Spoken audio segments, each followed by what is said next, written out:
What if I told you that the greatest story of liberation ever told began with the cry of a baby floating in a river? This is not a legend.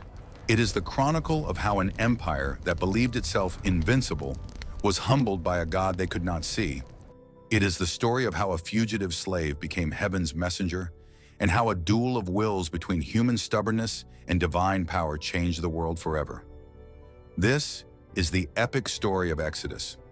It all begins in Egypt, the land of the pharaohs. Many years after Joseph, the dreamer, had saved that very nation from famine, things had changed drastically. The new Pharaoh who sat on the throne did not know history, nor did he respect the memory of what Joseph had done for his people. He saw only one thing that deeply unsettled him. The Hebrew people were multiplying. Day after day, their numbers grew faster than wheat in the spring, and in the king's heart, fear turned into cruel oppression. Thus the Israelites were enslaved. The cry was heard between bricks and chains. Forced to make bricks of mud and straw under a merciless sun, their hands cracked from the forced labor. Their backs bled under the overseer's whips, and their hearts filled with a single desperate plea: God, deliver us. But the heavens, though they seemed silent, were not deaf. In the midst of that torment, that furnace of affliction, a Hebrew boy is born. Beautiful, innocent, vulnerable. He was born in dark times where every newborn male, by order of the Pharaoh, was to be thrown into the Nile. But a mother filled with love and faith made a desperate decision that defied the deadly decree. With trembling hands, she wove a basket of reeds, sealed it with pitch to make it waterproof, and entrusted her son to the river's current and to the care of God. The baby floated on the waters like a tiny ark of hope, and the river, in an ironic twist of fate, carried him right to the feet of Pharaoh's own daughter. She found him, she loved him, she adopted him, and she named him Moses, which means drawn from the water. Thus, the future liberator of Israel was raised in the very palace of the oppressor. He was educated as a prince of Egypt, dressed in fine linen and gold, surrounded by luxuries and delicacies. But something else burned in his heart, something that neither the marble of the hallways nor the feasts in the halls could soothe: a silent call, an identity he could not deny. One day, now a grown man, Moses witnessed an Egyptian overseer brutally beating a Hebrew slave, one of his own people, and the fury, that flame he had kept hidden, exploded within him. In an instant, Moses killed the Egyptian, and then his entire world changed, discovered, exiled, feared by some, forgotten by others. He fled to the desert, a place where there are no thrones or crowds. There is only silence and fire. It was in that arid oblivion that Moses thought his life was over, but God was just beginning. Because sometimes exile is not the end, it is the prelude to a divine calling. The desert became his new reality. Moses became a shepherd, guiding sheep that were not his own through lands that did not belong to him. His days were simple, his nights silent, but his heart still carried the burden of a people in chains far away. And then it happened. One ordinary day in the vast solitude of Mount Horeb, the mountain of God, Moses saw something impossible. A bush was engulfed in flames, but it was not consumed. The fire burned with a supernatural intensity, yet the branches and leaves did not turn black or disintegrate.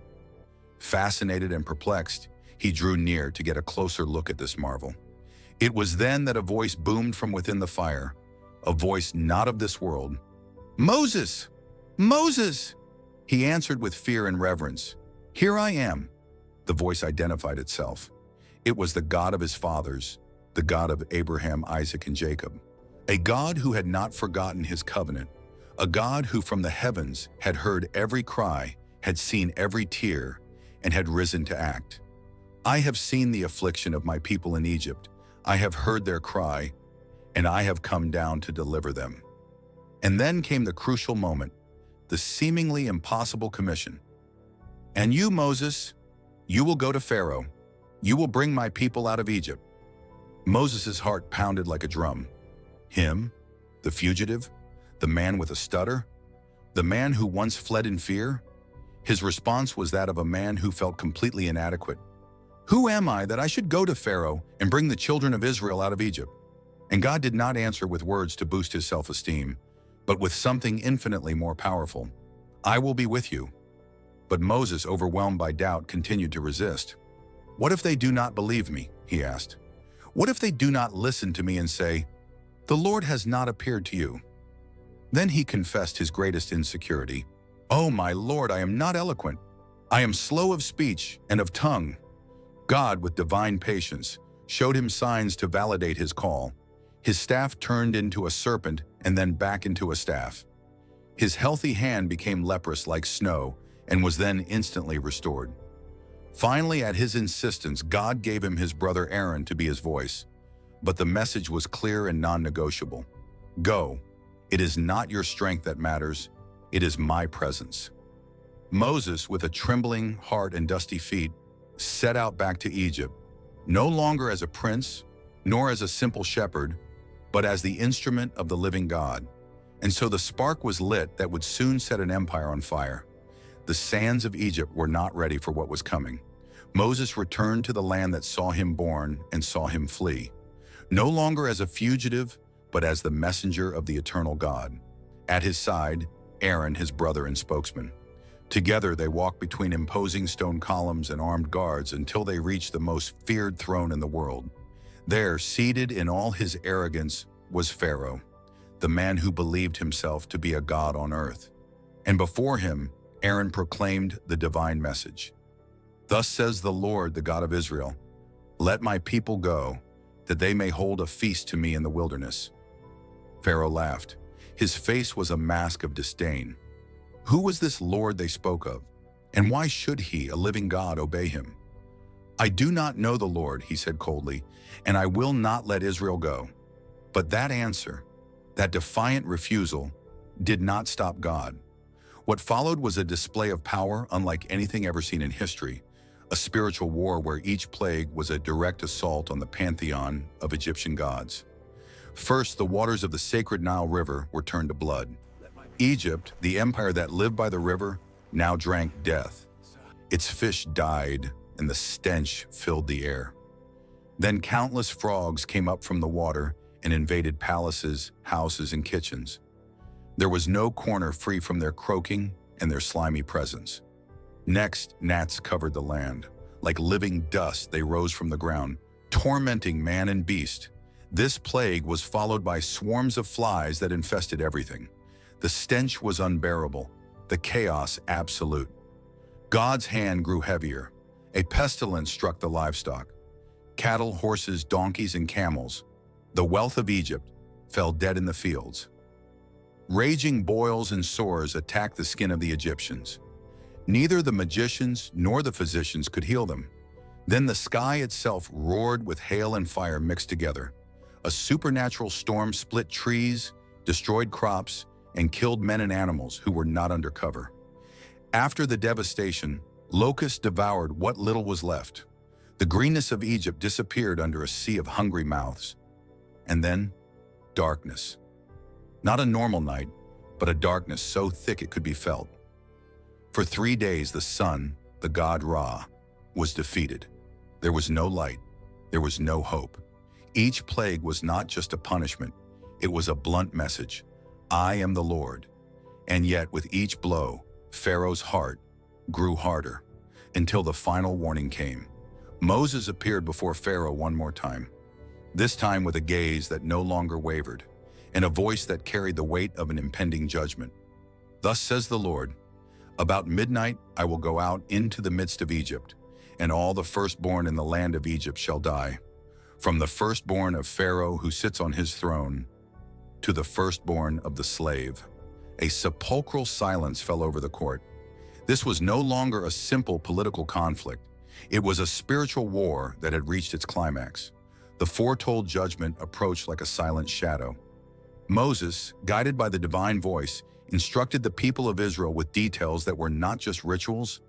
They were strategies for life and death. Each Hebrew family was to take a lamb, one without blemish, and sacrifice it. Not for hunger, not for tradition, but as a prophetic act of faith. With the blood of that lamb, they were to paint the lintels and the 2 doorposts of their homes. A sign, a mark, a visible border between the coming judgment and the mercy that would cover them. "When I see the blood," the Lord had said, "I will pass over you." That night Egypt slept, but heaven did not. The Hebrews, sheltered in their homes, ate the lamb roasted over fire, with unleavened bread and bitter herbs. They ate with their sandals on, their staff in hand, and their clothes girded, ready to depart. Because this was no ordinary dinner. It was the first Passover, their last supper as slaves. Then midnight fell, and with it, the silence was broken by weeping. A massive, heart-wrenching wail rose up throughout the land of Egypt. From the palace to the humblest prison, the firstborn of Egypt died, even Pharaoh's own heir. A groan of anguish swept through the empire. It was the sound of broken pride. At last Pharaoh's heart shattered. Completely defeated, he summoned Moses and Aaron in the darkness and shouted at them, "Rise up, go out from among my people. Take everything, yourselves, your children, your livestock, and bless me also." After more than 400 years of slavery, the Hebrews left Egypt. They marched not as fugitives, but as a free army, with the wealth of the Egyptians in their hands and the promise of a land of their own ahead of them. God had delivered them with a mighty hand, but the story was not over. As they walked toward the desert, Pharaoh's heart, fickle and filled with rage, began to regret his decision. The fury of his humiliation consumed him, and with it, the final pursuit was born. The people of Israel marched through the desert, guided by something more than the wind and the stars.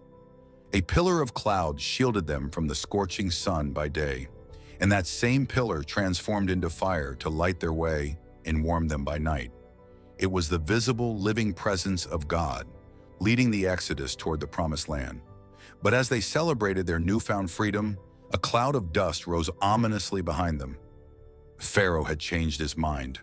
With his 600 best chariots, his fiercest warriors, and hatred burning in his eyes, the Egyptian army launched a relentless pursuit. The Israelites, looking back, saw death approaching at full speed, and looking ahead, they ran into an insurmountable wall of water, the Red Sea. They were trapped, with no escape, no weapons, no time. The people cried out in fear. The faith that had sustained them vanished, and they complained bitterly to Moses.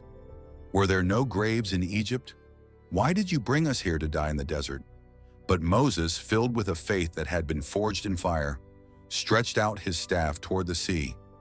And he said to the terrified people, "Do not be afraid. Stand firm, and you will see the deliverance the Lord will bring you today.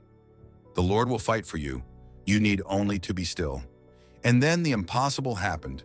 A mighty wind blew all through the night. The sea did not just recede, it parted in two.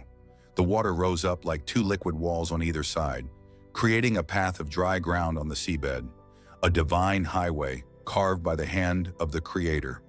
Israel crossed. Men, women, children, and animals all walked between the waters as if on dry land. Every step was an act of faith. Every step was a heartbeat toward definitive freedom.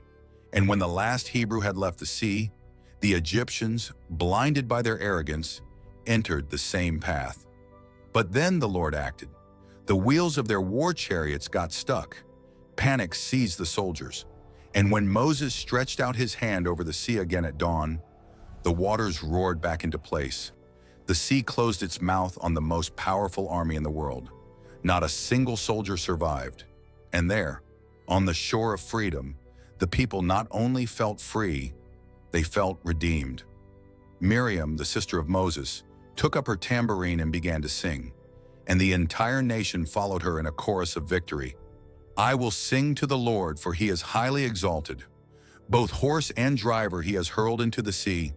Israel was free, but freedom brings questions with it. Now what? Where will we eat? Where will we drink? Who will guide us when the path is uncertain? God had brought them out of Egypt with power. Now he wanted to take Egypt out of their hearts, but the people were quick to forget. Barely 3 days into the journey, and water became scarce. When they finally found a spring, its waters were bitter, undrinkable. The people grumbled against Moses. But God, being patient, showed Moses a piece of wood. He threw it into the water, and the water became sweet. Then came hunger, and once again the laments arose. If only we had died in Egypt when we sat by the pots of meat. But the heavens opened their bakery. Every morning, like a mysterious dew, manna fell from the sky, a heavenly bread tasting like honey. And when they asked for meat, quails arrived, carried by the wind. Every day God provided, but with one condition: do not hoard, because the provision was not just sustenance, it was a daily training in faith. Trust me today, wait on me for tomorrow. And in the middle of the desert, when thirst tormented them again, Moses struck a rock by God's command, and living water gushed from it for all the people. However, the people continued to oscillate between gratitude and complaining, between praise and doubt. And still, God did not abandon them, because the desert was more than a place of punishment. It was a school of preparation. And then, the moment came when the pillar of cloud stopped at the foot of an imposing mountain, Mount Sinai. There the people camped, and God descended, not in whispers, but in thunder, fire, and a tremor that shook the earth. The camp was silent, but the sky was not. On the morning of the third day, Mount Sinai trembled. Thunder roared, lightning cut through the sky, and a thick cloud covered the summit. A supernatural trumpet sounded, growing louder and louder, as if the entire universe were preparing for an eternal proclamation. The people trembled in terror. Even Moses, the messenger of the Most High, was overwhelmed, because God himself was descending. And then, in an act that would mark human history, the Lord spoke. His voice was not like that of a man. It was like 1,000 oceans crashing against the rocks at once. There, in the midst of the fire, God did not deliver a poem or a song. He delivered the law, the 10 Commandments. You shall have no other gods before me. You shall not make for yourself an idol. You shall not take his name in vain. You shall keep the Sabbath day holy. You shall honor your father and your mother. You shall not murder. You shall not commit adultery. You shall not steal. You shall not give false testimony. You shall not covet. These were not mere rules. They were a sacred covenant, the foundation for a nation that was to reflect the character of its God. But the people could not withstand the overwhelming holiness of that moment. The sound of the divine voice was so powerful that they pleaded with Moses, "Speak to us yourself and we will listen, but do not have God speak to us, or we will die." Moses went up the mountain alone to enter the cloud of glory. He was there for 40 days and 40 nights, without eating or drinking, enveloped in the pure presence of God. There, God gave him 2 stone tablets written by his own finger. He revealed laws for society, the exact designs for the tabernacle, and instructions so that his presence could dwell among them. It was a holy, defining moment. But down below in the camp, something terrible was happening. While the lawgiver was on the summit, the people grew impatient. And what they couldn't imagine was that this waiting would turn into a horrifying betrayal.